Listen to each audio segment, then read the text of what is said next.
Really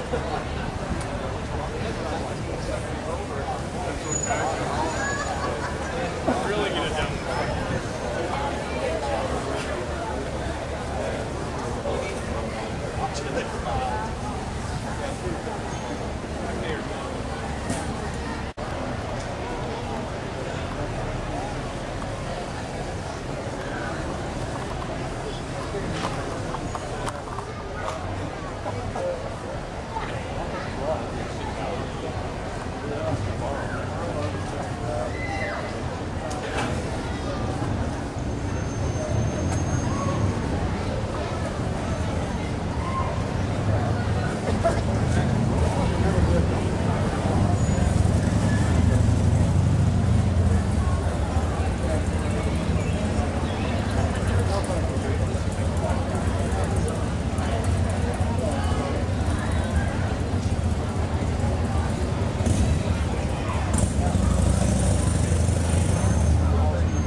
Does everyone hear me okay? Welcome everyone. I'd like to thank you all for coming out and supporting this Independence Day Parade and the first Friday event in Towanda. None of us would be able to enjoy celebrations like this without the continued sacrifice of our armed forces, who give so much of themselves to keep us free. Words can't express the gratitude I personally feel toward every man and woman who has honorably served this country, especially those who have made the ultimate sacrifice at the altar of freedom. Any veteran here tonight, would you please raise your hand? Let's have a big round of applause for every one of these.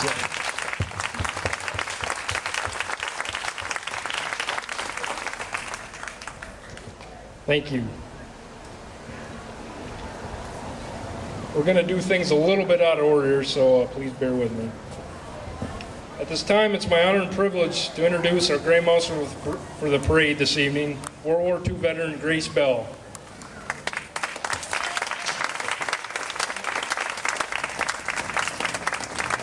Grace treated soldiers wounded in the Battle of the Bulge and was part of the U.S. Army's invasion of France after D-Day. She was one of 4 children in her family who enlisted in the military during World War II. So her family knows something about sacrifice. As a military nurse, Grace worked behind the scenes, patching up and helping the wounded soldiers heal so they could continue to fight the war, all while she could have been wounded or captured or killed herself. I can't begin to fathom the horrors of war that Grace saw and dealt with while serving her country so honorably, while always maintaining her compassion for her fellow man when they needed her the most. That's what a military nurse is all about.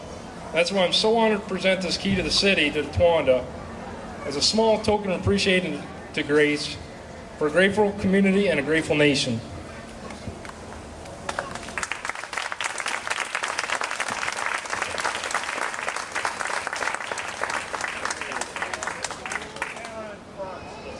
Okay.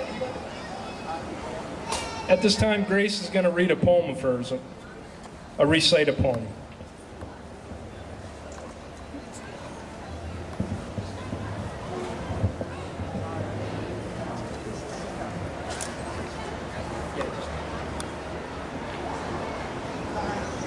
I recall a life ago, a wild adventure carved in stone and studded with a snowdrop star caught a frosty spar of moonbeam, gleaming milky light in frosty lunar night.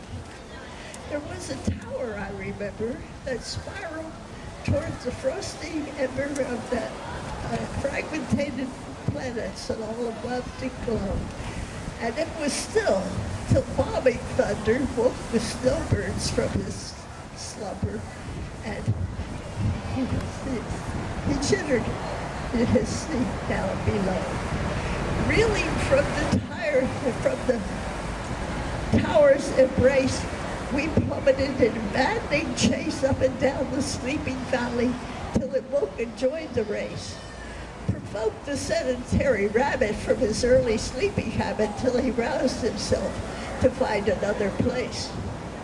When I returned the morning after, I discovered that our laughter was being echoed in the gossip of a small black stream.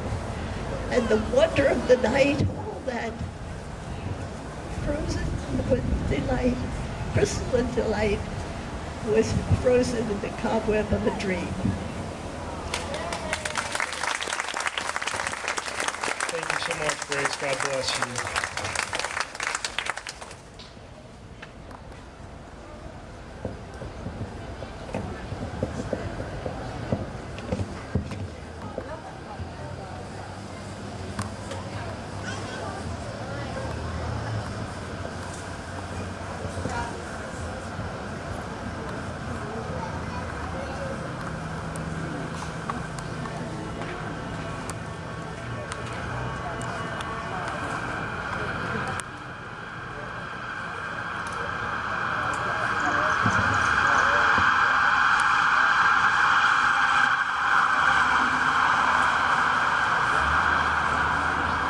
How about another round of applause for Grace?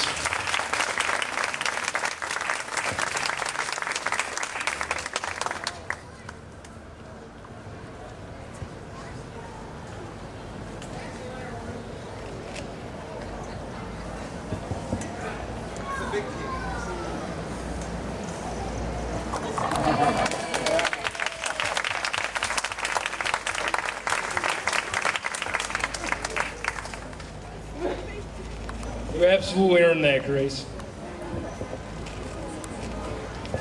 At this time, I'd like to introduce Commissioner Doug McClinkle, who is going to read the Declaration of Independence.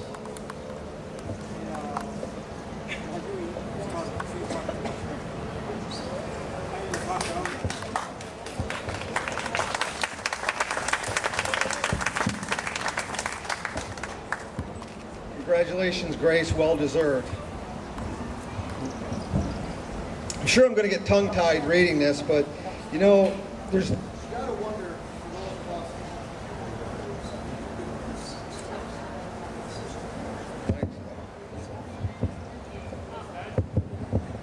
There we go.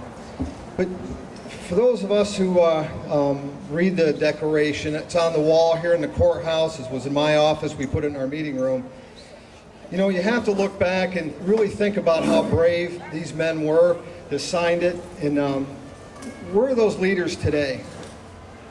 Do we have anybody that serves in Washington that would sign that declaration, basically really taking the king on in Great Britain, knowing what they were going to face? We have to just wonder where those people are and how many of our elected officials would actually sign. When in the course of human events, it becomes necessary for one people to dissolve the political bands which have connected them with another, and to assume among the powers of the earth the separate and equal station to which the laws of nature and nature's God entitles them. A decent respect to the opinions of mankind requires that they should declare the causes which impel them to separation. We hold these truths to be self-evident, that all men are created equal, that they are endowed by their Creator with certain unalienable rights, that among these are life, liberty, and the pursuit of happiness. That to secure these rights, governments are instituted among men, deriving their just powers from the consent of the governed. That whenever any form of government becomes destructive of these ends, it is the right of the people to alter or abolish it, and to institute a new government, laying its foundation on such principles and organizing its powers in such form as to them shall most likely to affect their safety and happiness. Prudence indeed will dictate the governments long established should not be changed for light and transient causes, and accordingly all experience have shown that mankind are more disposed to suffer while evils are sufferable, that the right themselves by abolishing the forms to which they are accustomed. But when a long train of abusive and usurpations, invariably the same object evinces a design to reduce them under absolute despotism, it is their right, it is their duty to throw such a government and to provide new guards for their future security. Such has been the patient sufferance of these colonies, and such is now the necessity which constrains them to alter their former system of government. The history of the present King of Great Britain is a history of repeated injuries and usurpations, and all having a direct object establishment of absolute tyranny over these states. To prove this, let facts be submitted to a candid world. He has refused to assent to laws the most wholesome and necessary for public good. He has forbidden his governors to pass laws of immediate pressing importance unless suspended in their operation till his assent should be obtained. And when so suspended, he has utterly neglected to attend to them. He has refused to pass other laws of accommodation of large districts of people unless those people would relinquish the right of representation in the legislature, a right inevitable to them and formidable to tyrants only. He has called together legislative bodies at places unusual, uncomfortable, and distant from the depository of their public records, and for the sole purpose of fatiguing them into compliance with his measures. He has dissolved representative houses repeatedly, proposing with manly firmness invasions on the rights of the people.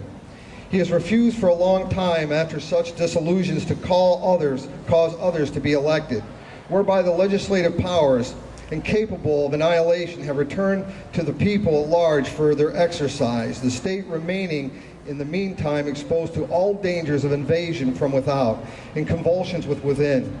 He has endeavored to prevent the population of these states for that purpose, obstructing the laws of naturalization in foreigners, refusing to pass others to encourage their migrations hither, and raising the conditions of the new appropriations of the land. He has obstructed the administrations of justice by refusing his assent to laws for establishing judiciary powers. He has made judges dependent on his will alone for the tenure of their offices and the amount of payment of their salaries. He has erected a multitude of new offices and sent hither swarms of officers to harass our people and eat out their substance. He has kept among us at times of peace standing armies without consent of our legislators. He has affected to render the military independent of his superior to the civil power.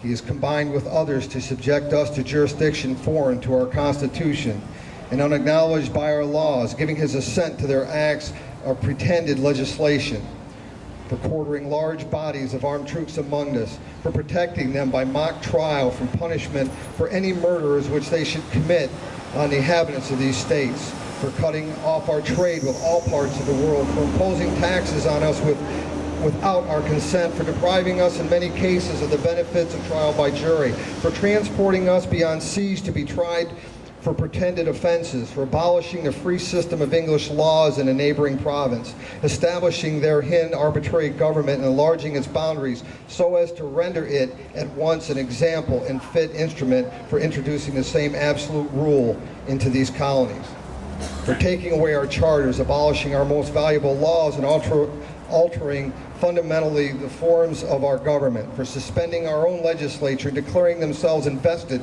with the power to legislate for us in cases whatsoever. He's abdicted government here in declaring us out of his protection and waging war against us. He has plundered our seas, ravaged our coasts, burned our towns, and destroyed the lives of our people. He is at this time transporting large armies of foreign mercenaries to complete the works of death, desolation, and tyranny among already begun with the circumstances of cruelty, perfidy, scarcely paralleled in the most barbarous ages and totally unworthy the head of a civilized nation. He has constrained our fellow citizens, taken captive on the high seas to bear arms against their country, to become the executioner of their friends and their brethren, or to fall themselves by their hands. He is exciting domestic insurrections among us and has endeavored to bring on inhabitants of our frontiers, the merciless Indian savages who known rule of warfare, in an undistinguished destruction of all ages, sexes, and conditions. In every stage of these oppressions, we have petitioned for redress in the most humble terms. Our repeated petitions have gone answered only by repeated injury. A prince whose character is thus marked by every act which may define a tyrant, is unfit to be the ruler of a free people. Nor have we been wanting in additions to our British brethren. We have warned them from time to time of attempts by their legislature to extend an unwarrantable jurisdiction over us. We've reminded them of the circumstances of our immigration settlement here. We have appealed to their native justice and magnanimity, and we have conjured them by the ties of our common kindred to disavow these usurpations which would inevitably interrupt our connections and correspondence. They too have been deaf to the voice of justice and of we must therefore acquiesce in the necessity which denounces our separation and hold them, as we hold the rest of mankind, enemies in war, in peace, friends.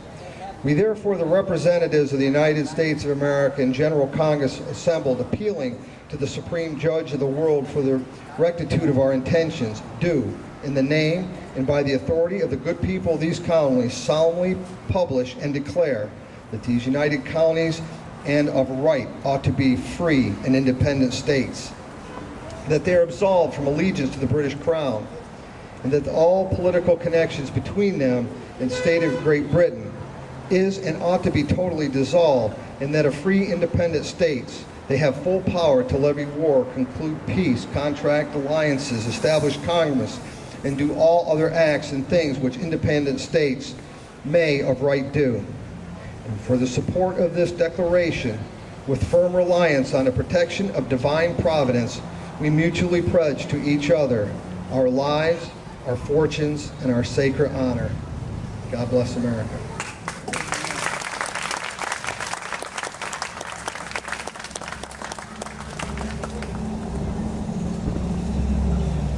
Thank you, Doug, for reading the most important of documents in the history of these free United States of America.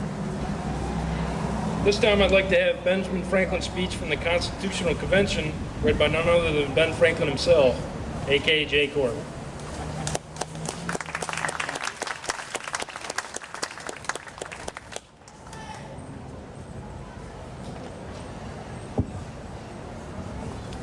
Thank you, Mayor Miller, Commissioner McClinko, and of course Grace for coming out this evening. I'm sure if Benjamin Franklin would have lived long enough, he would have invented air conditioning. Good evening. The Declaration of Independence and the United States Constitution are the foundation that our great republic is built on. The Declaration of Independence declared to King George in 1776 that the colonies were united and would no longer be ruled by a tyrant. The United States Constitution gave we the people guaranteed rights that would become the law of the land, and with these rights came a responsibility to make sure each generation is as free as the last. The Constitutional Convention took place in the summer of 1787 at Independence Hall in Philadelphia. The convention was full of great debates in how the Constitution should be written, but mostly in how the states would be represented in our newly formed central government. Many of the states could not agree on the issues that were dividing the convention. This inspired Benjamin Franklin at age 81 to write a speech to be read the last day of the convention.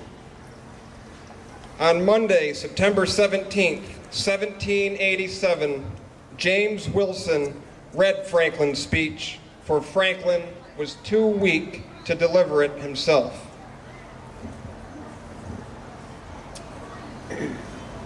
Mr. President, I confess that I do not entirely approve of this Constitution at present, but, sir, I am not sure I shall never approve it. For having lived long, I have experienced many instances of being obliged by better information or fuller consideration to change opinions even on important subjects, which I once thought right but found to be otherwise. It is therefore that the older I grow, the more apt I am to doubt my own judgment and to pay more respect to the judgment of others. Most men, indeed, as well as most sects and religion, think themselves in possession of all truth, and that wherever others differ from them, it is so far error. Steele, a Protestant in a dedication, tells the Pope that the only difference between our churches and their opinions of the certainty of their doctrine is the Church of Rome is infallible and the Church of England is never in the wrong. But though many private persons think almost as highly of their own infallibility as of that of their sect, few express it so naturally as a certain French lady who, in a dispute with her sister, said, "I don't know how it happens, sister, but I meet with nobody but myself that's always in the right." In these sentiments, sir, I agree to this Constitution with all its faults, if there are such, because I think a general government necessary for us, and there is no form of government but what may be a blessing to the people if well administered. And I believe farther that this is likely to be well administered for a course of years, and can only end in despotism as other forms have done before it, when the people shall become so corrupted as to need despotic government, being incapable of any other. I doubt, too, whether any convention we can obtain may be able to make a better constitution. For when you assemble a number of men to have the advantage of their joint wisdom, you inevitably assemble with those men all their prejudices, their passions, their errors of opinion, their local interests, and their selfish views. From such an assembly can a perfect production be expected. It therefore astonishes me, sir, to find this system approaching so near to perfection as it does, and I think it will astonish our enemies who are waiting with confidence to hear that our counsels are confounded like those of the builders of Babel, and that our states are on the point of separation, only to meet hereafter for the purpose of cutting one another's throats. Thus, I consent, sir, to this Constitution because I expect no better, and because I am not sure that it is not the best. The opinions I have had of its errors, I sacrifice to the public good. I have never whispered a syllable of them abroad. Within these walls they were born, and here they shall die.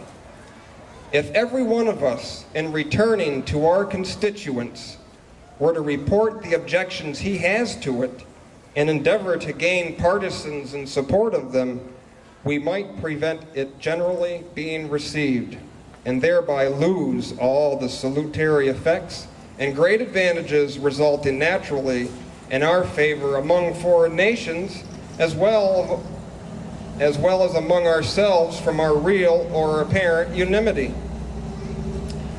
Much of the strength and efficiency of any government in procuring and securing happiness to the people depends on the general opinion of the goodness of the government, as well as the wisdom and integrity of its governors.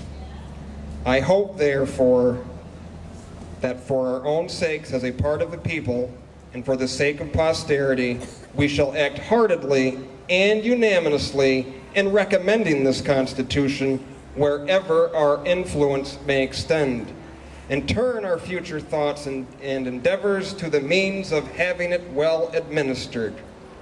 On the whole, sir, I cannot help expressing a wish that every member of this convention who may still have objections to it would with me, on this occasion, doubt a little of his own infallibility, and to make manifest our unanimity, put his name to this instrument.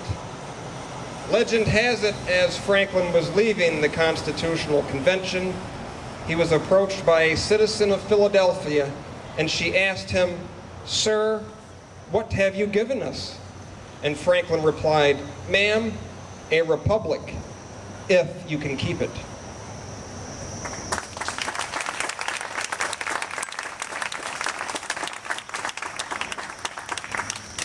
Thank you for that wonderful speech, Ben.